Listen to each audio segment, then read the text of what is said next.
Marlène et Jean-Claude te présentent pour 2026 la série qui s'intitule « Voici, il vient ». Merci pour ta fidélité et que l'Éternel continue de t'éclairer tandis que tu découvres la vérité. Merci d'être encore là. Merci de demeurer là, certes, mais par-dessus tout. Merci de mettre en pratique la parole de Dieu. Aujourd'hui, nous voyons au pied de Paul. Nous avons une première référence biblique qui se trouve au livre de Actes 16, verset 29. Acte 16, verset 29. Mais nous chercherons aussi Acte 10, verset 25 et 26. Acte 16, verset 29. Mais aussi Acte 10, verset 25 et 26. Notre thème est « Au pied de Paul ». Prions. Notre Seigneur et notre Dieu, nous continuons d'étudier la Bible. Nous continuons de découvrir les pièges de l'ennemi. Nous continuons d'apprendre de la Bible l'attitude que nous devons adopter. Cet esprit, merci de nous éclairer encore aujourd'hui, nous t'en prions. Au nom de Jésus et pour ta gloire éternelle. Amen. Avant de lire le verset du jour, c'est-à-dire le verset numéro 29, lisons le 28. Mais Paul cria d'une voix forte, « Ne te fais point de mal, nous sommes tous ici. » Comment comprendre cela? Tous les prisonniers sont tétanisés. Ils ne comprennent pas ce qui se passe. Ils n'ont jamais vu une telle chose arriver. La terre qui tremble. Certes, peut-être qu'ils avaient déjà vu cela, d'accord. Mais toutes les portes de la prison s'ouvrent comme par enchantement. Tous les fers tombent. Ces hommes sont en train de trembler, ils ont peur, ils sont effrayés. Et cette image, comme j'ai eu l'occasion de dire, nous donne une petite idée de l'état du monde quand Jésus reviendra. Ce sera quelque chose d'extraordinaire. Mais aucun prisonnier ne sort de la cellule. Tous sont retenus par une force invisible parce que Dieu n'a pas fait cette manifestation pour délivrer physiquement des prisonniers. Il a voulu se manifester. Il a voulu interpeller toutes ces personnes et de manière particulière le geôlier. Tous sont là. Ils ne bougent pas. Ils ne peuvent pas parler. Sauf que Paul est celui qui ouvre la bouche et qui s'exprime. Paul est celui qui fait attention à la vie du geôlier. Paul est celui qui apporte des paroles de réconfort, d'encouragement. Paul est celui qui lui dit quoi? Ne te fais point de mal. Nous sommes tous ici. Est-ce que Paul a fait l'appel pour demander quels sont ceux qui sont partis? Quels sont ceux qui sont là? Non. D'autorité. Il est le représentant des prisonniers. Il est le chef des prisonniers, on pourrait dire, parce que c'est lui qui prend la parole et qui parle au nom de tous les prisonniers pour dire « Nous sommes tous ici, tu n'as rien à craindre ». Il a enlevé l'épine du pied de cet homme qui était sur le point de se mettre à mort, de se suicider. Je reviens dessus pour te dire, tu ne connais pas l'avenir. Lorsque Paul a reçu la vision dans laquelle il lui a été dit « Passe à Macédoine et secours-nous », il ne savait pas de quoi il s'agissait. D'accord? Mais je voudrais quand même que tu lises avec moi. On va lire au verset 9. Acte 16, verset 9. Tu vois, je te dis, on étudie la Bible, nous. C'est un enseignement. On ne prêche pas. Lisons verset 9. Pendant la nuit, Paul eut une vision. Un Macédonien lui apparut et lui fit cette prière. Passe en Macédoine et secours quoi? Secours nous. Il n'a pas dit secours-moi. Il a dit secours-nous. Paul avait à l'esprit que sa mission à Macédoine, ce n'était pas pour un Macédonien qui s'est apparu à lui, mais le Macédonien indiquait qu'ils sont plusieurs. Passe à Macédoine et secours-nous. Nous sommes plusieurs qui avons besoin du secours de l'Éternel. Amen. Alors, Lydie et les membres de sa famille, c'est secours-nous. Mais en dehors de Lydie et sa famille, il y a cette jeune servante qui a été délivrée. Elle fait partie du secours-nous. Mais jusqu'où va le secours-nous? Paul ne sait pas.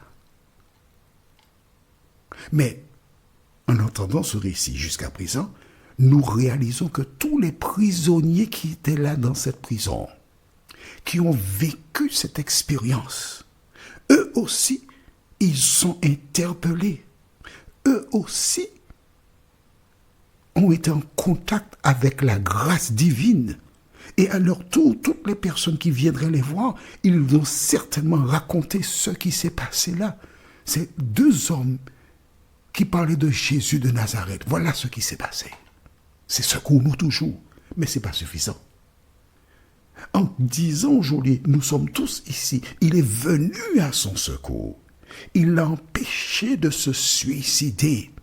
Aujourd'hui, à travers cet audio, Dieu m'a envoyé vers toi pour te dire, qui que tu sois, Jésus est à la porte. Il ne faut pas te suicider. Tu as un problème, tu ne vois pas encore la solution, mais Jésus a la solution pour toi. La preuve, l'homme voulait se suicider parce qu'il pensait que les prisonniers étaient partis, mais ils étaient tous présents. Pourquoi t'inquiéter? Ne t'inquiète pas. Des gens diront que tu es blasé. Des gens diront que tu es malade. Des gens diront toute espèce de choses.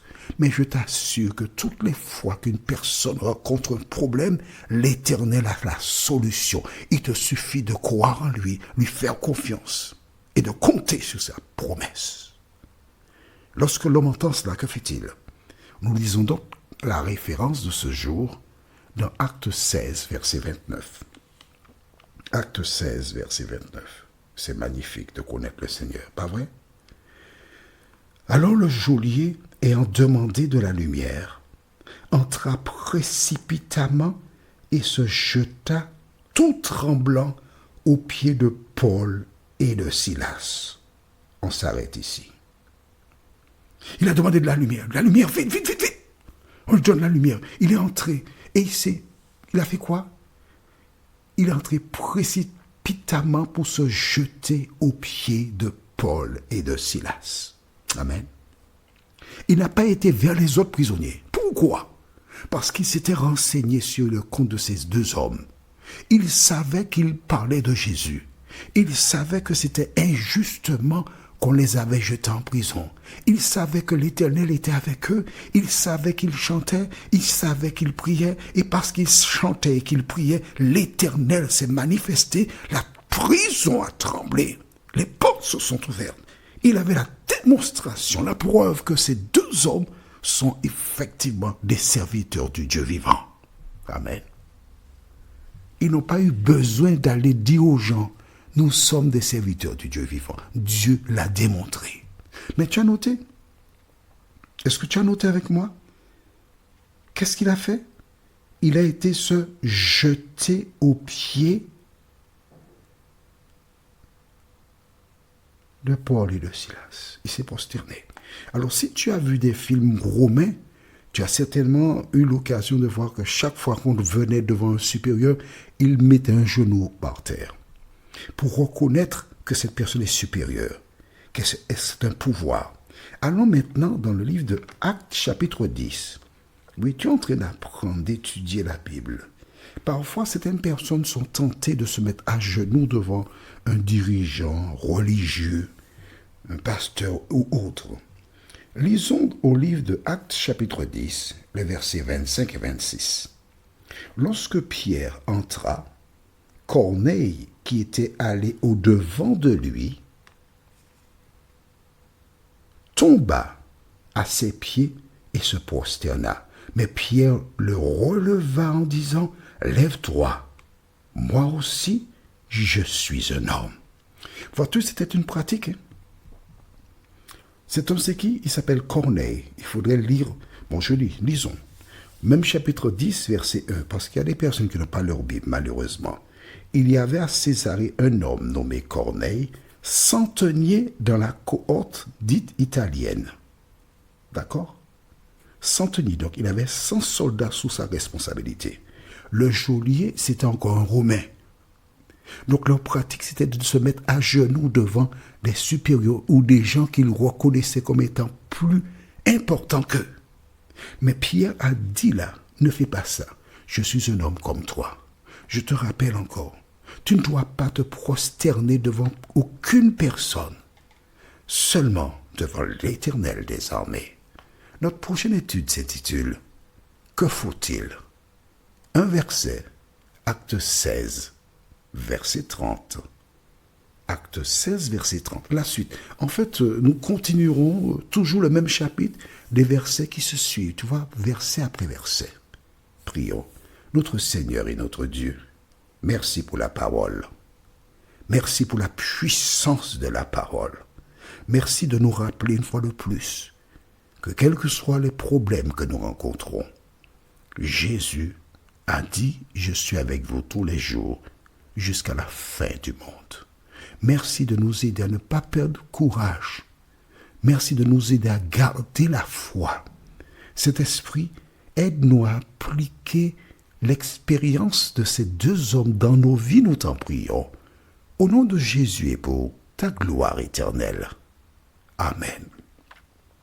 Que l'Éternel continue de te bénir et il me tarde de te retrouver. Nous sommes parvenus au terme de notre réflexion. Si d'aventure tu as une question, il te suffit d'envoyer un message par le biais de WhatsApp au numéro suivant, plus 596 696 88 93 93.